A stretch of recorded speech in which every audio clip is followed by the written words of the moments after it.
What's good YouTube, Ben here, welcome to the next video on the channel. In this one, I'm going to give you my next Steel Path Viable build on Warframe. This is for Lex Prime with its Incarnon Form. Let's get into this. Right, okay, so Lex Prime with its Incarnon Form is actually really powerful.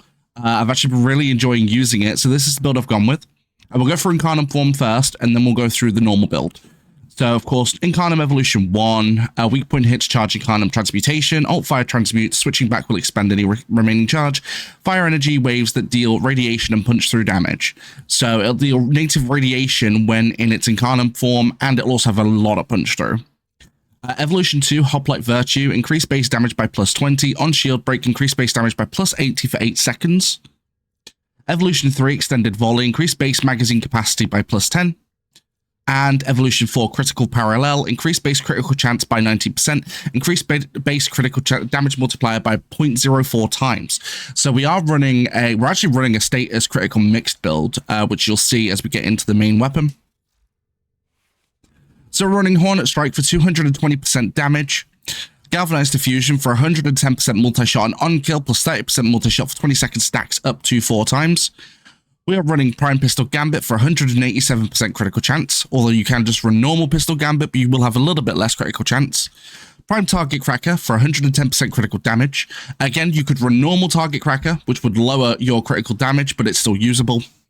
Galvanized Shot for 80% status chance and on-kill plus 40% direct damage per status type effect in the target for 14 seconds, stacks up to 3 times. So of course gives you a bunch of status chance and also gives you direct damage, which when you're in Incarnon form is 3 types instead of just the 2 on here. Frostbite for 60% cold and 60% status chance. Pistol Pestilence for 60% cold and 60% status chance, and the Scorch for 60% heat and 60% status chance. And we're also running Cascadia Flare in the Arcane slot at rank 5. On heat status effect, plus 12% damage for 10 seconds, stacks up to 480%. So, with heat status running on the weapon, this is actually stronger than Secondary Merciless, so that's why we're running it. Critical chance is 126.3%, so we'll always land critical hits. Critical multiplier is 5 times, giving you really good crits. Status is at 90%, so it almost always lands status, which is great.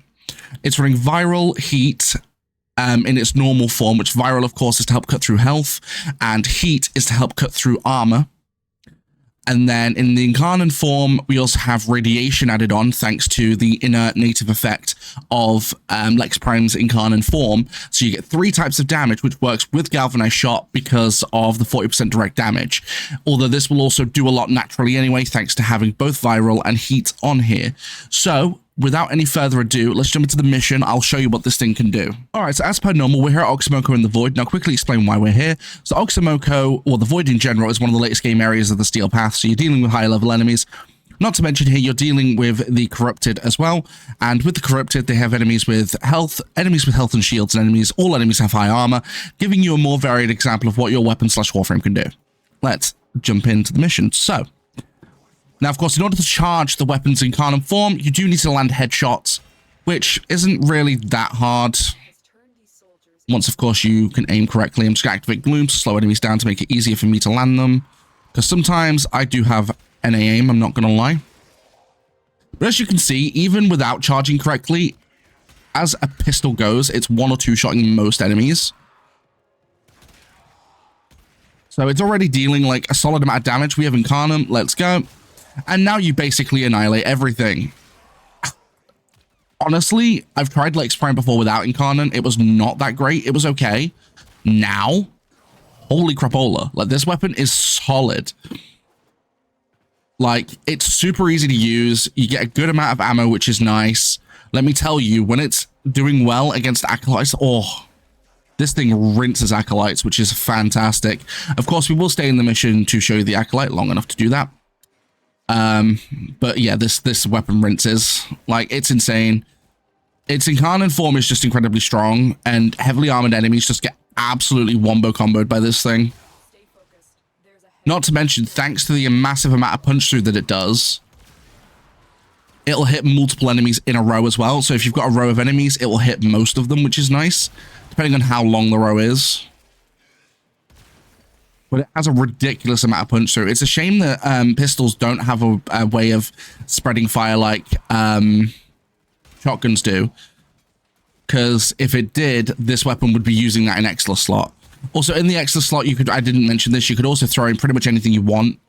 It really doesn't matter too much. Like secondary ammo mutation or something, you could run that in there. It wouldn't be an issue. But generally speaking, the build is solid. Like, this weapon is ridiculously powerful. And it's even nicer that it's a crit-based weapon as well. Because, like, a lot of the melee, secondary weapons I've used are usually either critical-based only or status-based only. You can't really successfully run both. Not on most. You can on some. Like, I run critical and status on Acolyte Prime, which is still my favorite secondary weapon. But, like, this weapon has 90% status and over 100% crits, which is nuts. If you put a Riven mod on this to increase the critical damage and the critical hits, you're golden. You will one-shot everything, guaranteed. Because you can nearly one-shot everything without that. So if I can get my hands on a Riven, that would be kind of nice. But yeah, the weapon itself, really good.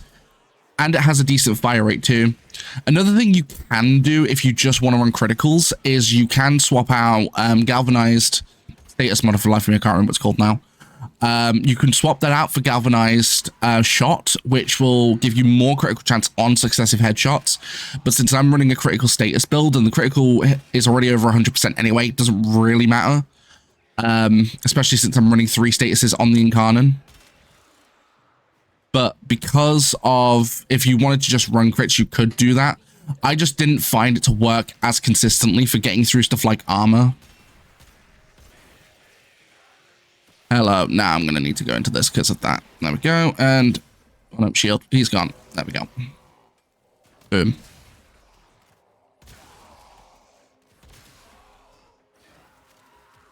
But yeah, just running pure criticals I found didn't work as well as this. Because the thing is, like, statuses are always used because of what they can do, right? So, like, for example, you know, you always pretty much want to run stuff like viral because viral will cut through health. It's the same sort of thing with, like, primary weapons. You primarily want to run, like, viral definitely with, like, hunter munitions to successfully cut through health, like, really quickly. But other status effects like heat, for example, or corrosion, which corrosion's better than heat, but heat also helps to cut through armor, which is a really good thing to do because armor can be a nightmare to get through even with critical hits. If something has ridiculously high armor and high health, viral on its own can do it, but it will take longer. Nice, that's a health sleeve Maximus.